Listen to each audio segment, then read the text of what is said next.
Bonjour tout le monde. Je vais dire bonsoir, il est 18h30 ici. Je suis très heureuse de vous retrouver pour ce 3e jour de live, de mon défi 365 jours de live. Faites-moi un petit coucou quand vous êtes là. Dites-moi si le son est OK.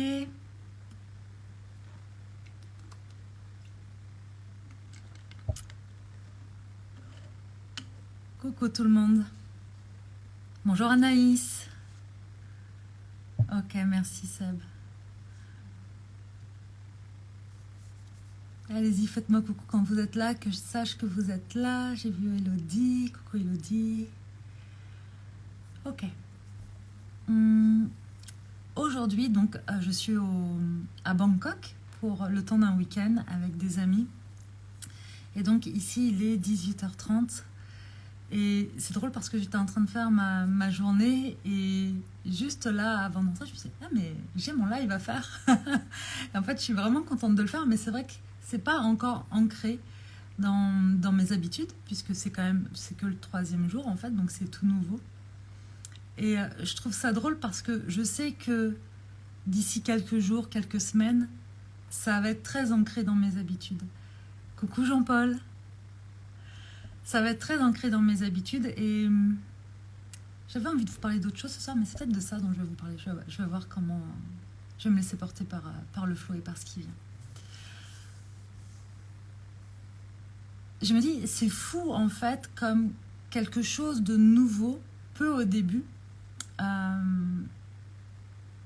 à quel point quelque chose de nouveau n'est pas habituel. Là, j'enfonce une porte ouverte. Mais à quel point aussi parfois ça peut être inconfortable. Voilà. Et ça, on le voit beaucoup aussi quand tu seras aussi ancré dans nos habitudes. Bah écoute, avec plaisir. En tout cas, j'espère. J'espère. Je suis très heureuse que vous ayez autant de plaisir de me retrouver que moi j'en ai, parce que vraiment, je suis très heureuse de faire ça. Et quand je me suis dit, ah oui, il faut que je fasse mon live, en fait, je ne l'ai pas du tout vécu comme une contrainte et ça, c'est vraiment chouette. Au contraire, j'avais très envie de vous retrouver. Peut-être que le seul truc, c'est qu'en fait, au moment où je me connecte, je ne sais pas vraiment ce que je vais vous dire, ou même quand j'ai un truc, parce que là, je me dis, tiens, je vais parler de ça parce que c'est ça qui est ressorti. Puis en fait, je suis en train d'enchaîner sur autre chose. Coucou Mimi, pardon. Donc j'étais en train de vous dire, au début, quand on met quelque chose de nouveau en place, ça peut paraître étrange, ça nous demande un peu d'énergie, un peu de conscience quand même pour le faire. Voilà, on doit y penser et c'est pas toujours confortable. Et donc quand on voyage, c'est aussi quelque chose dont on se rend compte avec Sébastien à chaque fois qu'on arrive dans un nouvel endroit. Bien, au début, rien n'est fluide. En tout cas, c'est moins fluide. Quand vous voulez vous acheter un truc, c'est moins fluide. Parler, c'est pas la même langue, c'est moins fluide, c'est pas la même culture. Et vous avez beau vous émerveiller de plein de choses et vous avez beau être très heureux, il n'empêche qu'il y a toujours une part d'inconfort. Mais je crois que dans tout ce qu'on fait en général, il y a une part de confort et une part d'inconfort. Moi, j'aime bien me dire que la vie, c'est comme une pièce et qu'il y a deux faces. Donc, une face qui est très confortable et une face qui l'est moins. On ne peut pas choisir. On peut pas choisir. On peut choisir comment on perçoit les choses en revanche à l'intérieur, ça c'est sûr. Et on peut œuvrer à l'intérieur de nous pour mieux vivre les phases d'inconfort. Ça c'est certain. Ça c'est vraiment le pouvoir qu'on a tous en nous à des degrés différents par rapport à là où on en est dans notre cheminement. Bref, et pour continuer sur ces habitudes, ce que j'ai vraiment appris avec le voyage, c'est que ce qui peut paraître inconfortable, nouveau, déstabilisant au début, eh bien généralement après quelques temps, coucou chat, après quelques temps ça devient connu, de plus en plus confortable et puis ça devient une habitude. Et ce qui paraissait très nouveau devient très banal même parfois. Et je me dis, c'est fou quand même à quel point l'humain a cette faculté d'adaptation. Et généralement, on s'adapte beaucoup plus vite et c'est beaucoup moins confortable quand on ne lutte pas. Voilà, parce que plus ça crée des frictions, plus on a tendance à vouloir lutter, et plus on lutte, et plus ça devient compliqué. Et souvent, on a l'impression que c'est l'extérieur qui est compliqué, alors que généralement, c'est vraiment la manière dont nous, on réagit face à cet extérieur qui fait que ça complique encore plus les choses. Dites-moi si vous me suivez. Je suis très fatiguée aujourd'hui. Je suis très fatiguée aujourd'hui, ça se trouve, il n'y a que moi qui comprends ce que je dis. C'est pas le but. Donc si vous avez des questions, ou si vous voyez que je pars un peu en cacahuète, n'hésitez pas à me le dire. Dites-moi si ça vous parle, ça. Vous avez déjà remarqué que vous avez en tête un truc au début qui était un peu étrange pour vous, ça vous demandait vachement un peu plus d'énergie en tout cas, de faire cette chose-là ou de découvrir cet endroit-là, et puis à un moment donné, c'est chez vous, c'est une habitude, c'est quelque chose d'ancré, c'est tout à fait naturel de le faire. Donc avec le voyage, il y a ça. Yes, Elodie. Donc avec le voyage au début il y a ça, et là avec les lives ben, je me dis que c'est exactement la même chose, c'est-à-dire que tout à l'heure hop il y a une petite il y a un petit truc qui s'allumait genre hey, t'as ton live, et je suis persuadée que dans une semaine, dans 15 jours, dans un mois je me dirais bah j'aurais même plus besoin d'y penser, ce sera complètement intégré. Ça c'était la première chose que je n'avais pas du tout l'intention de vous partager, mais voilà, ça s'est présenté comme ça. Du coup ce que je peux partager avec vous concernant les habitudes, et puis ça tombe bien parce qu'on arrive à la fin d'année et donc à la bientôt nouvelle année. C'est souvent des temps où on veut se mettre en place de nouvelles habitudes. Et du coup, je vais vous partager quelque chose que j'ai partagé avec la tribu holistique quand je les ai emmenés avec moi dans cette aventure des 365 jours. Quand on a envie de mettre une nouveauté en place dans nos vies, quand on a envie de se créer une nouvelle habitude, parce qu'on sait que c'est bon pour nous, parce qu'on en a envie, peu importe, on a tendance à vouloir tout bien faire parfaitement, et donc on se crée des challenges un peu compliqués en fait. Je ne sais pas si vous avez remarqué, mais généralement quand on se dit bon, allez, là je me reprends en main, moi ça m'était arrivé, genre je me reprends en main, je me lève plus tôt, je fais ma routine de yoga, je mange bien, je vais aller courir, je vais faire ceci, je vais faire ça. C'est comme si tout d'un coup on dit ah, vraiment il n'y a rien qui va dans cette vie, hop, je fais en sorte que tout soit, tout soit rétabli. Il y a un petit côté un peu psychorigide, ou en tout cas où on se dit allez, on y va, je fais tout. Et ce qui est certain, c'est que quand on fait ça, on est très motivé au début, et je vous le disais hier, la motivation elle n'est pas très fiable dans le temps. La discipline oui, mais pas la motivation. Et quand on fait ça, bah, du coup, forcément, malgré la motivation du début, au bout d'un moment, on lâche parce que c'est trop. C'est trop de choses qu'on veut intégrer, c'est trop de nouvelles habitudes qu'on veut intégrer dans notre quotidien. Et ça devient tellement contraignant qu'on arrête. Et le problème, c'est qu'on vient renforcer une croyance en nous qui est « t'es pas capable ». T'es pas capable de faire ça en fait. Et ce qui fait que la fois d'après, on peut avoir une petite graine de doute qui est semée, et ainsi de suite. Et souvent, on est dans des schémas de répétition qui nous placent face à des échecs qu'on se crée. Hein. Et j'en parlerai une autre fois, mais pour moi, l'échec, c'est vraiment... c'est aussi... Voilà, tout dépend de... avec quelle paire de lunettes on regarde ça.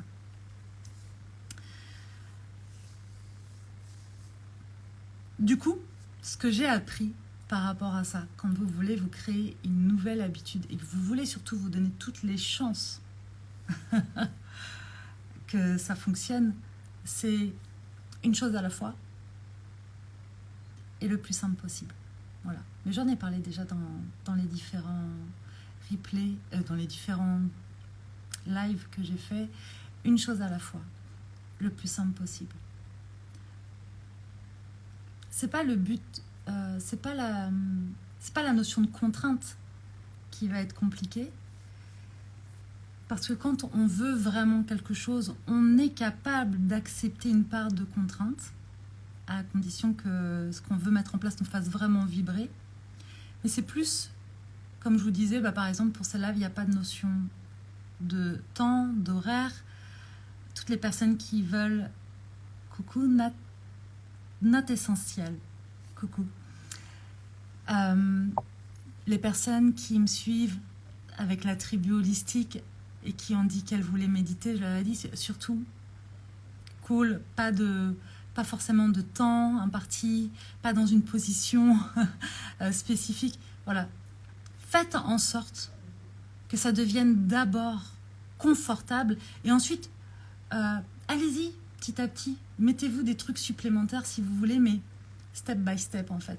Faites en sorte que d'abord ce soit confortable. Par exemple, là, je fais en sorte que chaque jour ce soit de plus en plus ancré, que c'est ok, je vous rejoins. Bon, c'est confortable, hein, très honnêtement, mais voilà. Et puis peut-être qu'à un moment donné, je ferai d'autres choses en plus, j'en sais rien. Déjà, si je tiens les 365 jours, je pense que je serai très fière de moi.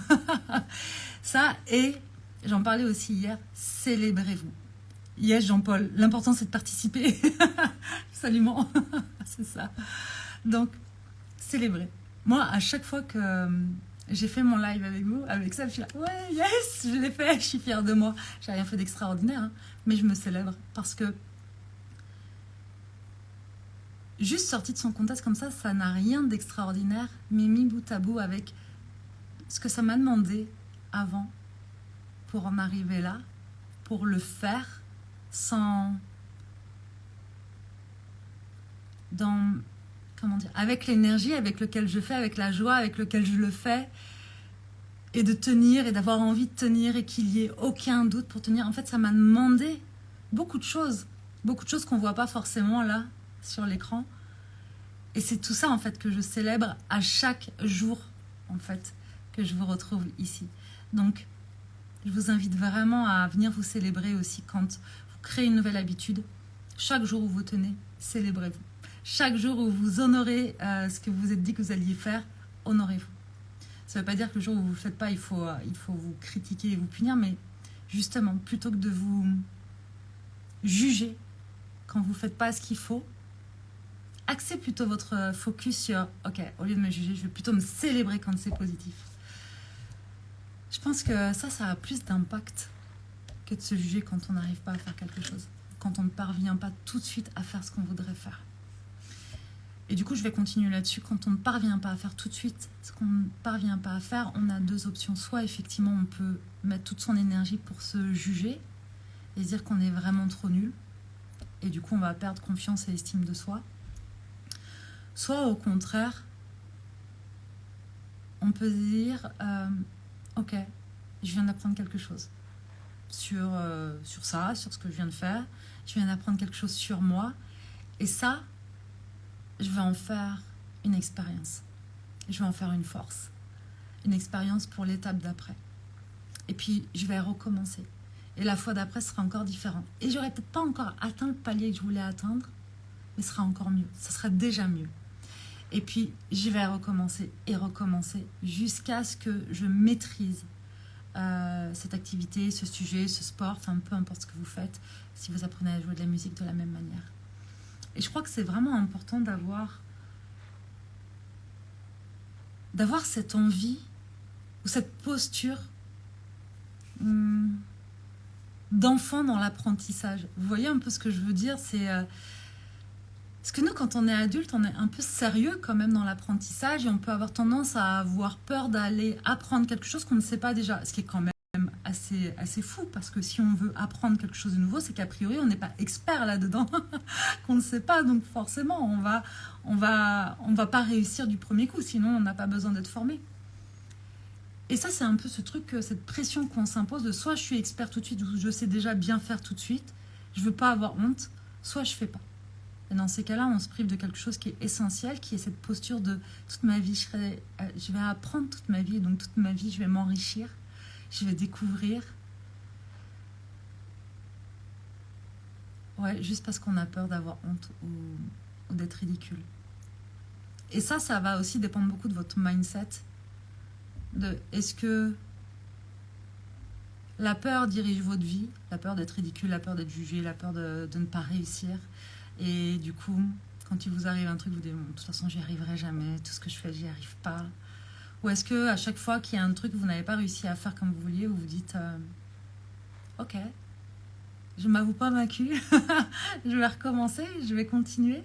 Et ça, par exemple, pour les lives, c'est exactement ça. Quand je coach certaines personnes, quand je coach en business, parfois on me dit mais t'es super à l'aise, Sandra, pour faire les coachings, pour faire les lives et tout. Et moi, je suis pas aussi à l'aise, j'arrive pas à faire des stories, face cam ou des choses comme ça. Des fois, je leur dis, mais allez voir mes premiers lives, quoi. Franchement, non, je suis pas aussi à l'aise. En sachant quand même que moi, ça faisait des années que, en fait, depuis l'âge de 20 ans, j'accompagne des personnes. Et en 2012, j'ai créé mon cabinet. D'abord en thérapie familiale, puis thérapie de couple, et ensuite, j'ai fait de l'individuel, avec une spécialité en thérapie brève et hypnose. Donc en fait, je suis habituée à m'adresser aux gens. Et même Sébastien, des fois, il me dit « Ah, moi, j'aimerais bien aussi transmettre par la suite. » Mais je suis pas aussi à l'aise, en fait. Et je lui dis « Mais tu peux pas te comparer à moi, par exemple, parce que moi, ça fait 20 ans que je fais ça. » Et ça m'a demandé du travail, en fait, ça m'a demandé de l'entraînement, et je suis pas née en sachant faire ça. Par contre, j'avais tellement envie de le faire que j'ai eu l'envie d'y retourner, même si c'était pas parfait. Et il y a eu un moment où c'est devenu plus fluide. Et il y a eu un moment où je me suis sentie de plus en plus à l'aise. Et c'est ça, en fait, aussi, la notion d'excellence, c'est ça, c'est le fait de réitérer une tâche plusieurs fois pour ensuite faire en sorte que ça devienne plus naturel et voire d'exceller dans un domaine. Mais si dès le début, vous voulez être excellent, ou si vous vous refusez dès le début de ne pas tenter parce que vous pensez que vous ne serez pas excellent tout de suite, vous allez vous priver de plein de choses. Et c'est ça, en fait, pour moi, accepter d'être dans cette posture d'étudiant et de regarder un peu l'apprentissage à travers les yeux d'un enfant, parce que les enfants adorent apprendre quand on en fait quelque chose de ludique, quand ça les amuse, quand c'est un sujet qui les intéresse, hein, pas quand on les contraint à apprendre des choses qu'ils n'aiment pas, c'est comme tout le monde, mais voilà. Et je pense vraiment que si vous avez quelque chose qui vous fait très envie, acceptez de ne pas savoir au début, sinon vous n'avez pas besoin d'être formé. Acceptez le fait que vous allez devoir réitérer cette tâche, cet apprentissage, pour pouvoir à un moment donné atteindre un niveau d'habitude, puis de confort, puis à un moment donné même peut-être d'excellence dans ce que vous allez faire. Et ne vous comparez pas. Inspirez-vous, mais ne vous comparez pas. Quand Sébastien me dit « Oui, mais toi, tu es à l'aise quand tu parles face à la caméra », en fait, il oublie d'ailleurs, il n'a pas vu toutes les années d'expérience qu'il y a eu avant et toutes les fois où j'ai dû faire et refaire et refaire. Alors, c'est à chaque fois que je me suis lancée dans une aventure qui me paraissait trop grande, challengeante pour moi, que j'ai le plus appris, grandi, évolué. Carrément. Mais je suis tellement d'accord. Moi aussi. Vraiment.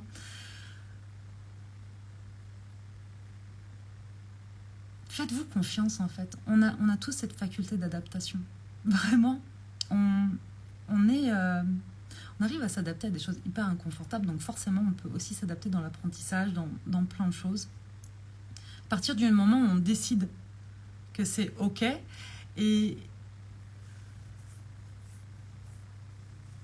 qu'on met un peu notre ego de côté sur je vais être ridicule, je vais pas savoir faire, les gens vont me juger. D'ailleurs, souvent, on s'imagine plein de choses que les gens ne perçoivent même pas chez nous. Hein. Donc, est-ce que vous faites les choses parce que vous avez envie d'être approuvé, validé par les autres, ou est-ce que vous le faites parce que vous, ça vous tient à cœur? Et moi, en fait, quand j'ai commencé à me faire des stories, c'est parce que j'avais vraiment envie de partager des choses et que j'aime parler. Je trouve que le verbe, la voix, c'est tellement important dans la transmission parce qu'il y a plein de choses qui se dégagent quand on parle. Il n'y a pas que ce qu'on dit, il y a aussi l'émotion que ça procure. Il y a, tiens, ça m'inspire, ça me crée un déclic. Il y a tout le langage énergétique, corporel, il y a tout ça qui se joue. En pleine création d'atelier, cette piqûre de rappel tombe à point. Avec plaisir. Avec plaisir. Et donc, je vous disais, plutôt que de vous comparer, inspirez-vous. Voilà. Et des fois, c'est ce que je dis aux personnes que je coach. C'est aussi ce que je rappelle à Sébastien quand il ose moins parce qu'il se dit « Ouais, mais toi, inspirez-vous. » Ça va pas du tout donner la même chose. Et d'ailleurs, avec Instagram, c'est vraiment important d'aller checker. Est-ce que là, vous êtes dans un moment où vous êtes en train de vous comparer? Et c'est tout à fait normal, hein, à un moment donné, d'arriver à ça quand, je sais pas, pour X raisons, on est dans une période un peu plus vulnérable, une période avec un peu de perte de confiance, challengeante, parce qu'on est dans un nouveau truc, ça prend pas tout de suite, j'en sais rien, mais ça peut, on peut avoir cette tendance, mais sans s'en apercevoir, à être embarqué dans la comparaison de ah ouais, mais cette personne elle est en train de réussir, ce que moi je voudrais réussir, mais moi j'y suis pas encore, pourquoi, qu'est-ce qu'elle a de plus? Et l'énergie, c'est pas du tout la même. Quand on est dans cette comparaison, il y a un truc là quand même qui est pas chouette. J'ai l'impression d'être parfois addict à l'inconfort, ça me fait me sentir vivante. Ah, après ça parle d'autre chose, mais tu sais, le challenge ou l'inconfort, ça crée de l'adrénaline aussi. Donc oui, on peut être addict à ça et avoir la sensation d'être vivant dans la difficulté. Moi, je trouve que tout le challenge, c'est pouvoir se sentir vivant aussi quand, tu sais, c'est plus... quand c'est calme aussi. Pour ne pas avoir besoin de passer par des espèces de grandes vagues, des grands hauts et des grands bas pour pouvoir se sentir vivant.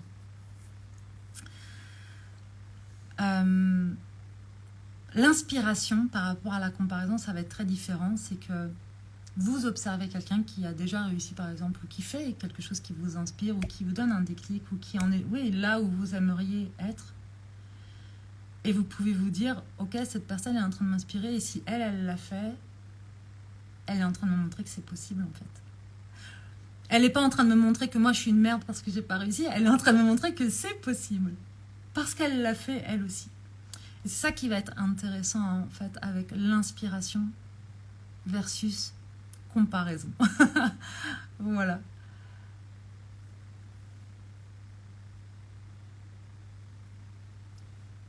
Je crois que j'ai fait le tour.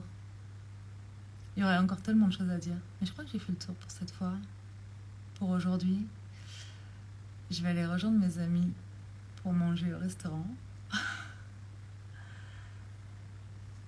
Si vous avez des questions, allez-y. Sinon, si vous écoutez ce live-là, en live,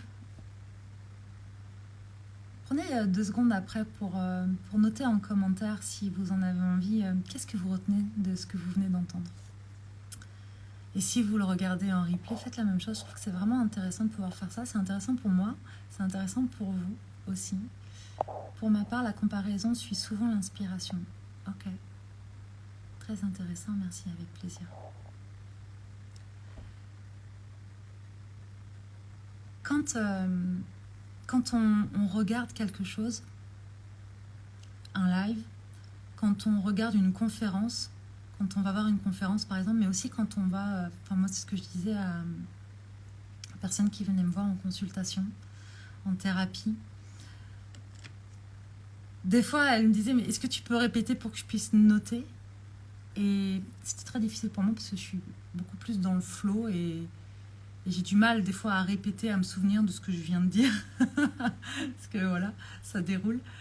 Et souvent, je leur disais, mais en fait, ce qui va être vraiment intéressant et important, c'est ce que tu vas retenir, en fait, c'est l'émotion que tu as ressentie en entendant ça. Parce que, honnêtement, vous retenez, je crois, à peine 30% de ce qui est dit, vraiment. Par contre, vous allez très très bien vous souvenir de l'émotion que ça vous a créé. Ah, ce live, il était chouette. Ah, quand elle a dit ça, ça m'a parlé. Et donc, vous allez vous souvenir des petites choses qui vous ont créé des déclics et des choses en vous. Vous souvenir de tout ça a peu d'intérêt. Prenez ce qui est bon pour vous. Et c'est d'ailleurs ce qui fait que quand vous regardez un film plusieurs fois, eh bien, vous allez vous souvenir de choses différentes. Vous allez capter des images différentes parce que, comme vous avez évolué entre 2 sessions, eh bien, vous percevez des choses au niveau où vous en êtes, en fait, ou au stade où vous en êtes. Marion, merci pour ce partage qui arrive à point nommé et bon appétit. Merci, mon ami, avec grand plaisir. Avec grand plaisir. Anaïs, c'est super, merci beaucoup. Avec plaisir, Anaïs. Voilà, les amis, je vous laisse. Dites-moi en commentaire, prenez, allez, 1 minute, juste pour dire qu'est-ce qui a vibré pour vous aujourd'hui, ou comment vous vous êtes senti quand vous avez entendu ce que j'ai partagé, ou le mot. Partagez-moi ça, ça m'intéresse vraiment. Je vais vraiment prendre plaisir à lire ça. Je vous embrasse, prenez soin de vous, je vous envoie plein d'amour. Et puis je vous dis à demain du coup.